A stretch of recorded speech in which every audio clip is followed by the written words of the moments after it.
Britain, the mother of parliaments, home of democracy, slipping into a police state in front of our eyes. When Rishi Sunak became Prime Minister, he inherited the ultra-repressive legislation brought in by Boris Johnson and Liz Truss. The Police Act, which redefined disruptive protest to include noise, and the Public Order Bill with its extraordinary draconian regulations. And some people might have hoped that our nice new photogenic Prime Minister might have made some changes to this legislation. Well, he has. He's made it worse. He's introduced into the Public Order Bill a new amendment which would not only enable the police to ban any protest they choose to ban, but would enable them to ban those protests preemptively, to make a protest illegal before it has even happened. This is a kind of minority report legislation. It introduces the concept of thought crimes, the concept of intention to resist the government, and criminalises that intention. Despot's amendment. Rishi Sunak has also introduced anti-strike laws, which take industrial relations back about 100 years. What these anti-strike laws do is to enable the business secretary to impose minimum service levels on public sector and service sector workers. Interestingly, the bill doesn't specify what those minimum service levels are. And what that enables the business secretary to do then is to effectively ban all industrial action in the public sector and the service sector if they so choose. It's shutting down, in other words, the right to withdraw your labour. What makes this particularly ironic is that while setting minimum service levels which are intended to prevent strikes, she's setting no effective minimum service levels for the private companies that are supposed to deliver public services. That's why the rivers are full of shit. That's why hospitals are failing again and again. That's why private contractors, outsourced companies right across public services are failing to meet the basic demands which are made of them, because the government has failed to impose effective minimum service levels on them. It's only the workers who are regulated. The bosses are deregulated. So the great power the police have been granted is to act, well, pretty well however they wish, to exercise extrajudicial authority in determining who may protest and who may not, who may speak out and who may not. I don't think they're going to come for me. I've got too high a public profile. I could make too much fuss. It's the people without that profile, without my privileges, who they will pick off. You could, if you are considered to be promoting protest, find yourself on the wrong side of the law. The right to protest and the right to free speech is very closely allied. And the government is blurring the distinction even further by effectively removing both rights with one bill.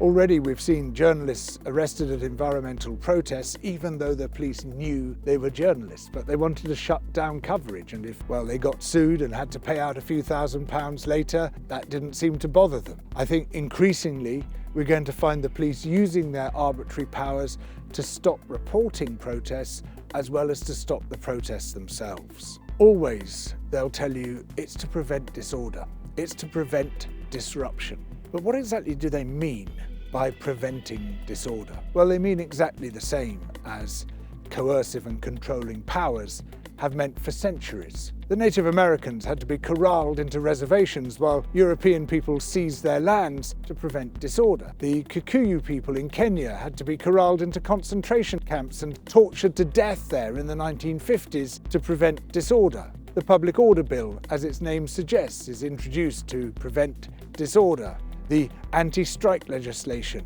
is introduced to prevent disorder. What it shows us is that this disorder means a challenge to the coercive, illegitimate power which government seeks to wield over us. All the laws I'm talking about are police state legislation. They're the kind of laws you would expect to find in a totalitarian nation, or at least an extremely authoritarian one. You would think they had no place in a nation that claims to be a democracy. But democracy in this country has only ever been skin deep. It's a theatre of democracy, a pantomime of democracy. but it's not what democracy promises to be, which is control of political decisions by the people. Our decisions, our personhood, is delegated to a very small number of supposed representatives far from us in Westminster, who make decisions that are far from the decisions we would make. And in order to sustain that unjust and undemocratic settlement, they must bring in unjust and undemocratic laws which prevent us from speaking out, from exercising our democratic rights, from protesting. Laws that would fit snugly into a police state. They're trying to lock this injustice into place. They're changing the electoral boundaries. They've introduced deliberate voter suppression legislation to try to prevent young people in particular from voting, because young people are less likely to vote Conservative. There's part of me that thinks this is the last spasm of a government living on borrowed time, that it's trying everything it can to change the political settlement before it loses office, to change the fundamental relationship between people and power, and to change it in favour of power. And the danger is that it bequeaths the next government, which I'm assuming will be a Labour government, with a situation that, well, the next government is unlikely to change. Keir Starmer is afraid of the kind of progressive change that many of us would like to see. So, if a situation has been resolved in favour of power, he might want to keep it that way. And that enables the Tories, in effect, to govern beyond the grave. They set up a situation which is unlikely to change over the next 5 years or so, and will favour them at the election after next.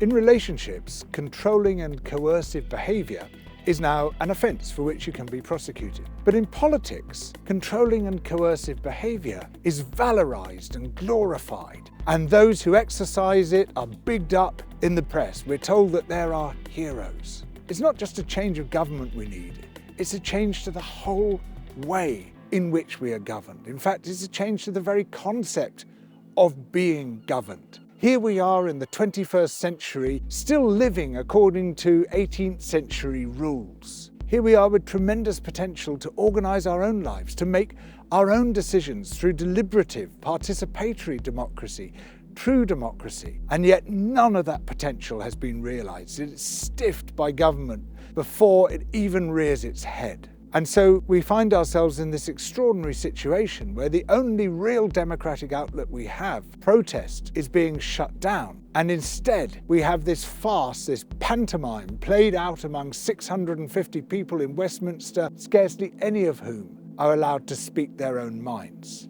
And they're supposed to be our representatives, they're supposed to embody democracy, and yet there is scarcely any link between our desires and the decisions they make. Well, for however many more days Rishi Sunak might stay in office, and indeed regardless of who's in power, Double Down News will continue to hold government and other powerful interests to account. So please support us through Patreon.